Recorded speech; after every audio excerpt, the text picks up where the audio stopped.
देखिए, आज बोर्ड में हिंदी में जो हमारा हिंदी का पार्ट मतलब पोर्शन है, उसमें एक क्वेश्चन 100% बनता है जो 2000 बोर्ड 2026 के पेपर में 100% आएगा। और उस क्वेश्चंस को एक ट्रिक के द्वारा एक समझाने का प्रयास किया है, जिसमें आप लोगों के लिए वह प्रश्न बहुत ही सरल बन जाएगा। प्रश्न कैसे आता है ये भी मैं आपको बताऊंगा।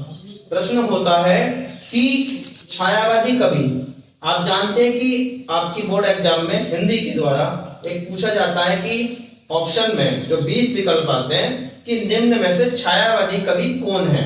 अब उसमें एक सही उत्तर देगा और 3 गलत देगा, तो आपको उन 3 गलत और एक सही में से एक सही को कैसे पहचानना है, बिना रटे एक ट्रिक के द्वारा आप इसे समझेंगे।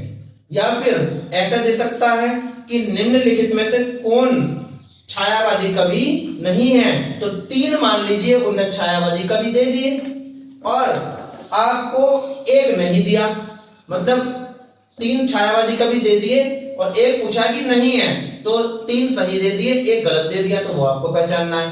तो देखिएगा, जो प्रमुख छायावादी कवि हैं वो 6 हैं। वो कौन कौन से हैं, यहाँ पे देखो मैंने लिखा है छायावादी कवियों को याद करने की ट्रिक। तो उसमें पहला है महादेवी वर्मा, दूसरा है राम कुमार वर्मा, तीसरा है लक्ष्मी नारायण मिश्र, चौथा है जयशंकर प्रसाद, सुमित्रा नंदन पंत, सूर्यकांत त्रिपाठी निराला। अब इसको हमने ट्रिक बनाई है। क्या ट्रिक बनाई है, देखिएगा, महादेवी वर्मा के लास्ट में वर्मा है। हम जहां रहते हैं वहां पड़ोस में एक वर्मा जी रहते हैं,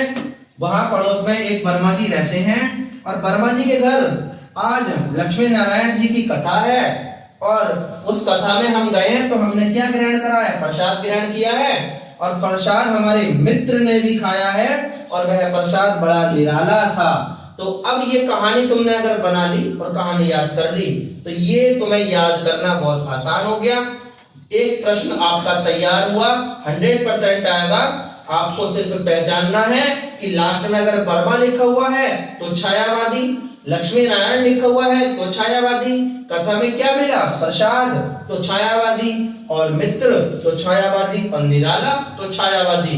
तो इस तरीके से आप इस ट्रिक के द्वारा, और ये ट्रिक मैंने साइड में लिख दी है, आप इसको भी देख सकते हैं और इसके द्वारा अपना 1 नंबर तैयार कर सकते हैं।